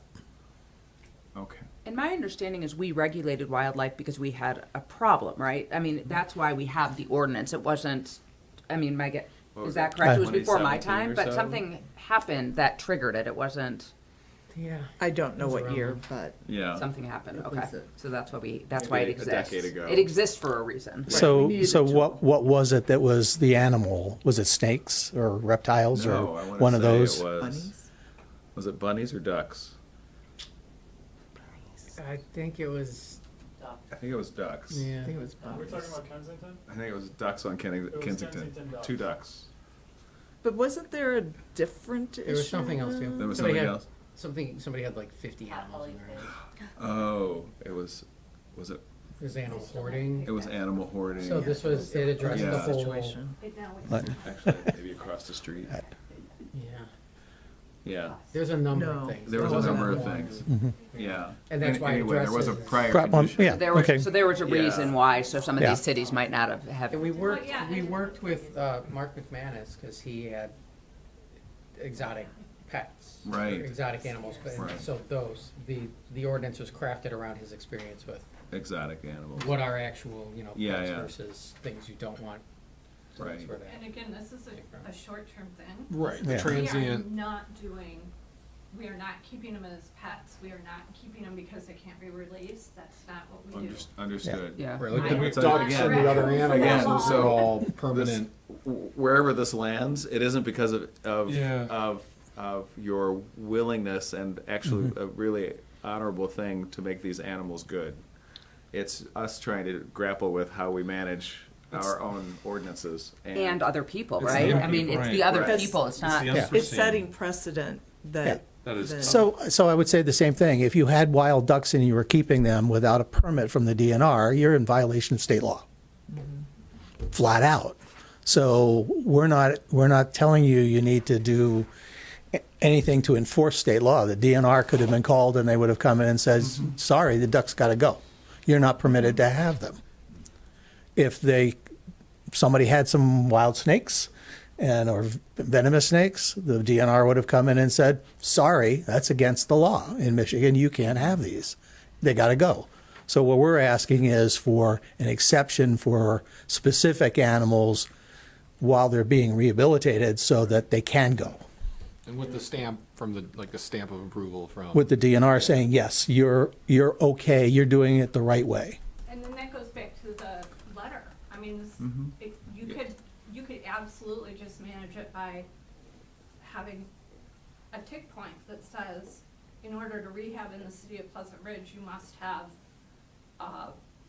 inspection from the DNR and a letter from the city. Yeah, And then you have total control over what people are taking. right. I can only speak for myself, but I'd be uncomfortable writing a letter that might set precedent for others and then have no other ordinance in place to manage others. So for me, it's really a basic question.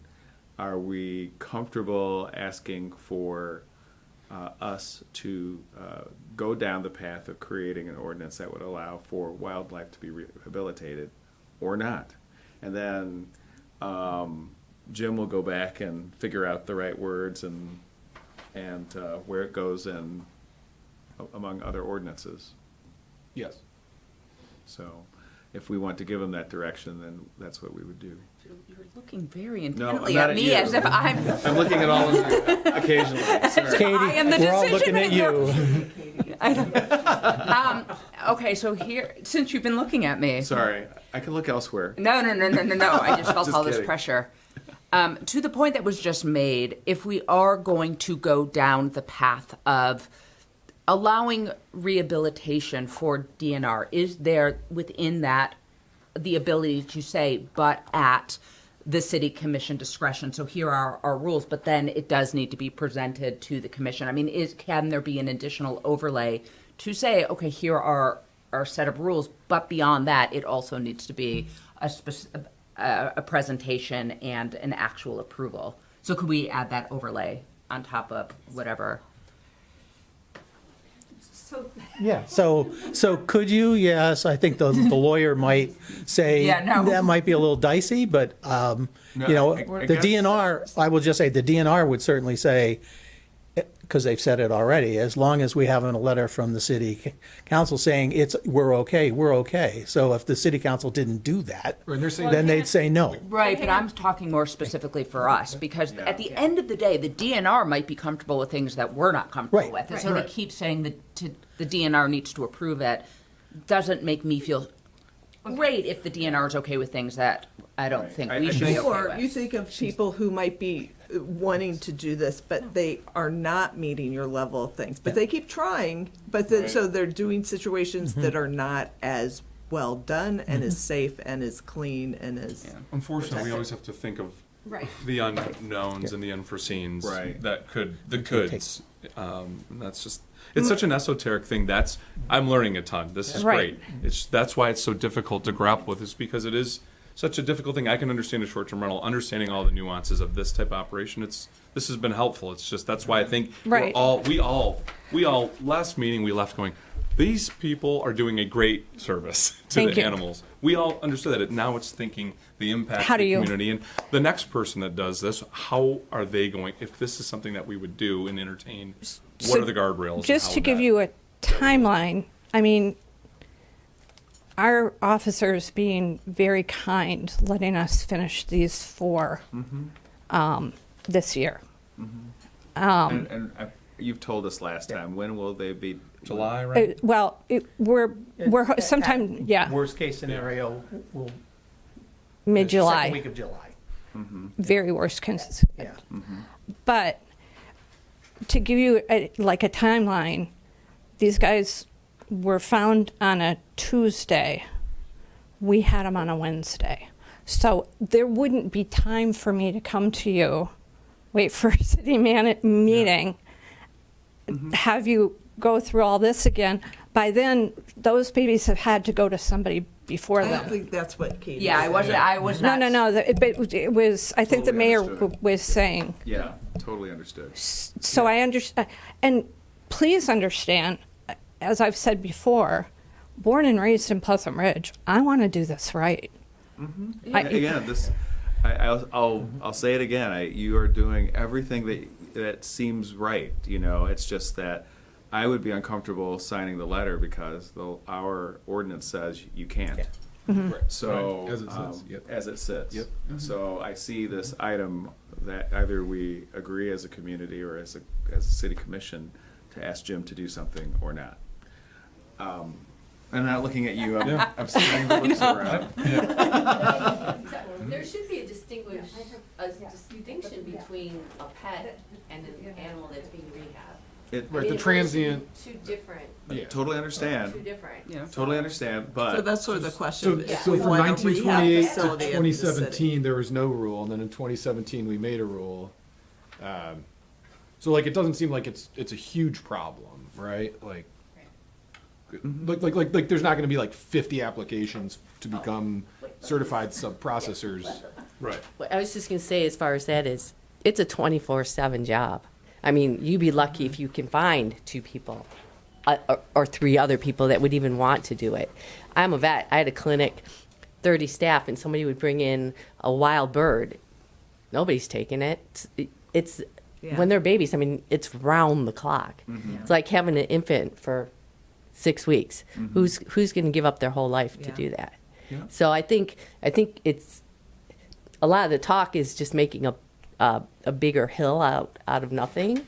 It's really So I think my concern is, because I totally believe exactly what you're saying. It is a 24/7 job. Absolutely. And it is thankless and it is hard. yeah.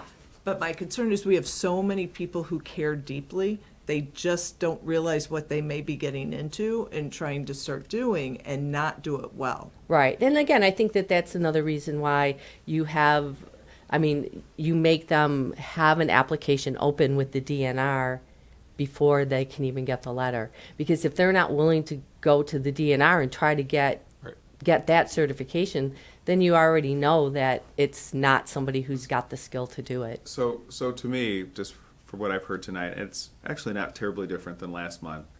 Is there's something until second, third week of July, and then there's, because we will never ever create an ordinance by next Yeah. July. But there'll be more babies. I mean, they already have 65 this It won't be a year, spring. right? Right. But and then the question is for the next season or the next, the ability to Right. get more this year, which I don't think would happen. Unless there's something in place. Exactly. We So can't use I our think those are the two things. Yeah. Is we've got a few weeks to deal with, and then Time to work on it. And then what does this city commission want to do moving forward for other times? And the answer could be, I'm sorry, we don't want to do this, or it could be, let's draft an ordinance. I don't know what is in between. It's fair. It's fair. So, do we want Jim to do something or not? I can tell you my view is, I think setting aside the next few weeks, I do want to actually reach out to the DNR and just ask, how many other communities around us have been permitted this capability? I know there are other homes that they're finding places to, but I'm curious how many there are. Is it an uncommon or a common thing? I don't know. Because if they don't have an ordinance restricting wildlife, the DNR would have just said yes, assuming that they met all of the requirements. So it might be good to just reach out to the DNR and figure that out, just to see if this is a common or an uncommon thing. I don't know. Does that help here? It does help, and especially like cities, right? Because certainly in more rural areas, it's a different conversation. And then I Obviously, imagine that has that an if we were to ordinance. create something, we would write it in a way that, because there's all kinds of reasons people wouldn't want wildlife next door. there's noise and cleaning and all the other stuff that might impact neighbors. I would actually have to remind myself Yeah. all the details of what caused us to create the ordinance. So I kind of want to do that research. That doesn't help us for the next few weeks, but at least I will tell you that my raccoons are nowhere near as noisy as my neighbor's 3 dogs. I'm So- sure. I'm sure not. I'm sure not. But these are the kinds of things we should Right. probably, answer, just so that if there is concern, we've got an answer. Yeah. Yeah. Yeah. I agree with that. I think on my side too, I want to look more into the DNR process that you've already gone through too, and understand what that looks like a little bit more on my side, to understand what they approve and what they kind of require too.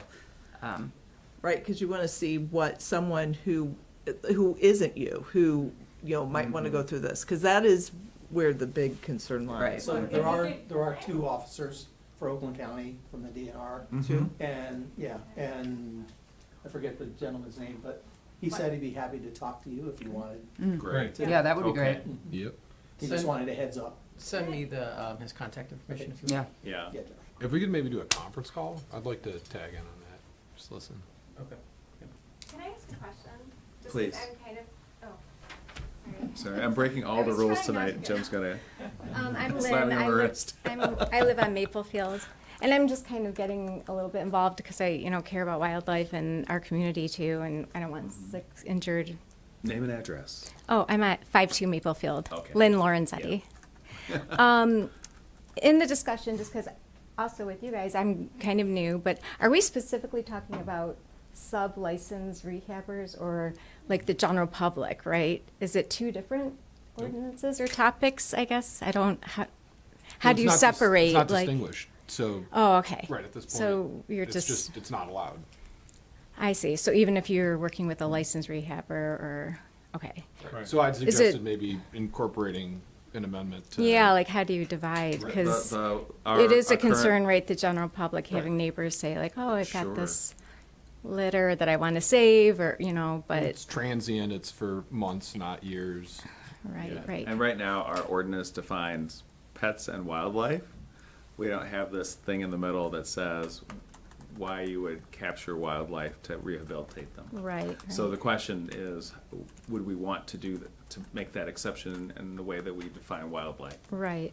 And then how do you, divide it by someone who is actually licensed or falls under someone who's licensed? Yeah. And you're just a general public or any, resident that wants to help, but is that part of the ordinance or the rules, right? You have to be licensed or, or work right with. now, you can't.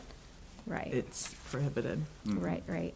Just moving forward, I was Yeah. just wondering, is that like another subtopic, right? Because you're a sub. So. Okay, so. Anyway, I was just Completely curious. Like, understood. it's part of the conversation, right? Is like Right. then that's another bullet point, I guess, right? So I don't mean to draw the conversation to a close, but I guess I mean to draw the conversation to a close. Yeah. I think we have some research to do, and yeah, I don't know. Are any of you in a position where you are ready to move forward or ask Jim with crafting or an ordinance? No, on my side, more information. I like the idea of talking to the officers, doing my research. I know you had questions about cities, so all of that I think would be very helpful for me. What do you think are the similar cities? Like, in what way I would have you no classify idea. that? I have no idea, honestly. The further information from the DNR, what specific, I know I'm where curious. are permittees and sub-permittees located currently. That's it. That's it. What process do they go through? What does that all entail? Checks? Can you just walk me through the process?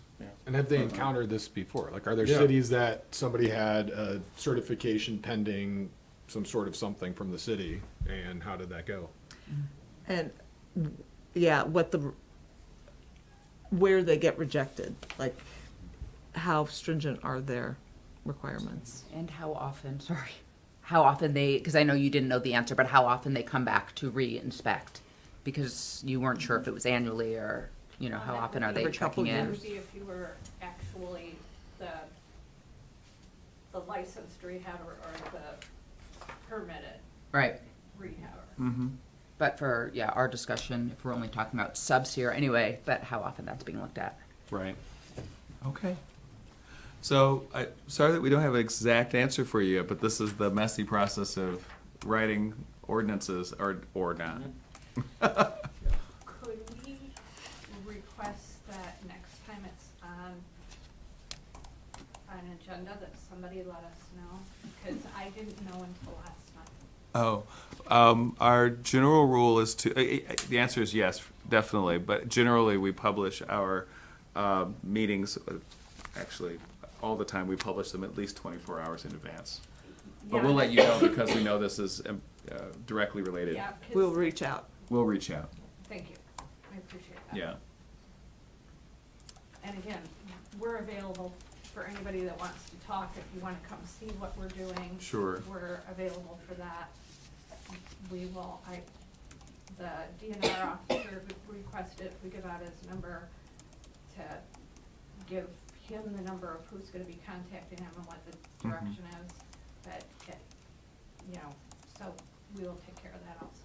I think part of the reason the conversation is as it is because we actually really do appreciate what you're attempting to do. So it's not a reflection of what you're doing or a reflection on of not following the rules that the DNR has set. It's just literally us working through the process. So, yeah. Thank you. Do you need anything more, Jim? I don't think so. Okay. You are writing furiously, so.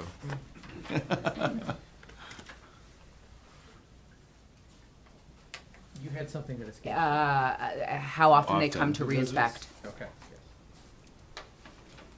And just as far as notes go, like the notes that I have for potential ordinance or regulation would be limiting the size of the cage, limiting it to small animals, and certifying, the DNR certification and vet check. If we go the route of writing an ordinance. For everyone in the room, this is just a general question I have. Is the general feeling and expectation that this is small mammals only? Yes. That's all I care about. Well, Because that's the thing, somebody's gonna come in and I wanna rehabilitate falcons or something, No, and so now, Birds are so big. Yeah. Right, so that's the, There's okay, not the yeah. space. If you've been to Lindsay and Ann Arbor, like these birds take, Right. yeah. But a baby coyote, a baby fox, one of those cute things. I You could need so see much someone coming space. forward with that. Right. But yeah, small mammals. You have to have a specific certification for that. An acre. And a specific But- size cage. Yeah. But absent of an ordinance, it could be anything, so that's why that's why he's asking. Right, The because other thing I yes. think you're gonna find though is that there are very few Yeah. rehabbers very few licensed rehabbers, and that's part of the problem, Mhm. is that's why organizations like this are so inundated, because there are so few of them in the area. Sure. And they need to go through somebody who's licensed. Right. All right.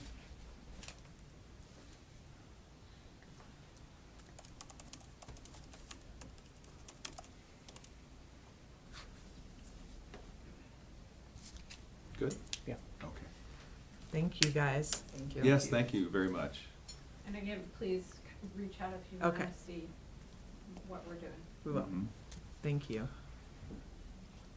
Jim, it's all yours again. City Manager's Report. I don't know if anyone has been through Memorial Park, but the Garden Club just finished refreshing the plantings around the runway and the fountain. Mm-hmm. Looks very nice. Awesome. We worked with Ralph Nunez. He came up with the plan and worked with the Garden Club to. It looks Oh, I didn't know beautiful. that. Yeah, so he's the one who put the planting scheme together and worked closely with them on that. It looks real nice. So kudos to the Garden Club, the foundation who is funding it. And That Ralph. crew works so hard. Yes. Oh, yeah. Doing a tremendous job too. Yeah. Any Volunteer to the feedback from? I'm going to ask the question I know the answer to. Any feedback from MDOT on Main and 10 Mile 696? How all of the closing and everything? I know. I just want to be unpopular tonight with Jim. Oh, my God. It's a mess. It's a mess. It's a mess. Dude, I I have to go to Farmington Hills 3 days a week. I have people Before that 8 literally a.m. forget because they've opened I-75 to 696. In some and then directions. realize they're going all the way to Orchard Lake Road. Yes. I watched someone turn on our bike lane 2 days ago. Yes. Drive down the bike lane. Oh my God. They sent me down They actually made a 11 left miles. and That's were the sort of driving on the loading. thing. I mean, I would have called the police, but they jumped off. But they were driving down the bike lane Yeah. in a car. Yeah. Awesome. Thank you, Chief. Yeah. Yeah, it's the world is spinning off its axis right now, and yeah, I don't know. I've never seen anything like this. Yeah. Okay. Great. Fair answer. people are angry. We're on the third project ombudsman for MDOT. The other two, I think, burn out, and but this, yeah, it's. I don't know. So, And I've also suggested to people. Sorry. nope. I've also suggested to people. It came up in a recent, actually, Town hall. recent town hall. If you are having problems with dust, call MDOT. They are trying to manage the amount of dust that comes off of 696.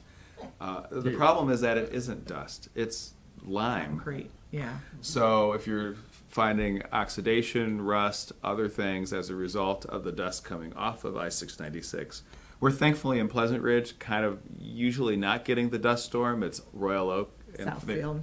Southfield, but the air can blow south and create a dust problem. Call MDOT. They've got their number. Let them know. I don't know what their plan for. There's a link on the city website. Yeah, that's right. Right in the quick link, Yeah. I-696 project information. It's So all if in you're at all inconvenienced or experience a financial downside to this project, which is absolutely necessary, like this work is absolutely needed. But if you find yourself in that downside, just call MDOT and see what can happen, because there are these effects. I have to tell you, Liz was worried about the thunderstorm with the raccoons, and I said, they're so used to the concrete being busted out behind us all day There's long. nothing. It's not This gonna is phase nothing. them. Yeah. Anything else for us, Jim? What did Governor say at MAC? It was thank you and I'm sorry, or I'm sorry and thank you. Something like that. Yeah. Any other business? I'm sure there is. I'm forgetting. Yeah. Go watch the mural being painted. It's kind of fun. And Probably not tonight. they might be starting now. It's 'cause very pastel and modern if it was painted tonight. Yeah, because they're sketching it on at this point, so it's kind of fun. Take them cookies and water and whatever, but they're having fun. It's big. It's a big wall. It looks good. Anything else? So mad the city manager didn't tell me what it was going to be. I asked, and Oh. he said, I can't tell you. I'm sworn to secrecy. Yeah. I tried to get it out of him. I do should alert the city to a cool project we're working on within our Public Works Department, which arrived this weekend. The cost of new trucks is so high that we've decided to create a really cool classic truck for less money. So stay tuned. It's a long project, but it's a very Pleasant Ridge project. So I'm really looking forward to seeing how this, not just because I'm a classic car person, but because I think it's fitting of the city to get something that's both practical, but also just so cool. And Dream Cruisable. Dream Cruisable, all that. So July 4th. a shout out to our Public Works Department for coming up with the idea. It's gonna be pretty cool. It's gonna be pretty rad. Yes. All right. Motion to adjourn. Motion to adjourn. Is it seconded? Second. Done. Thanks, everyone. Thank you.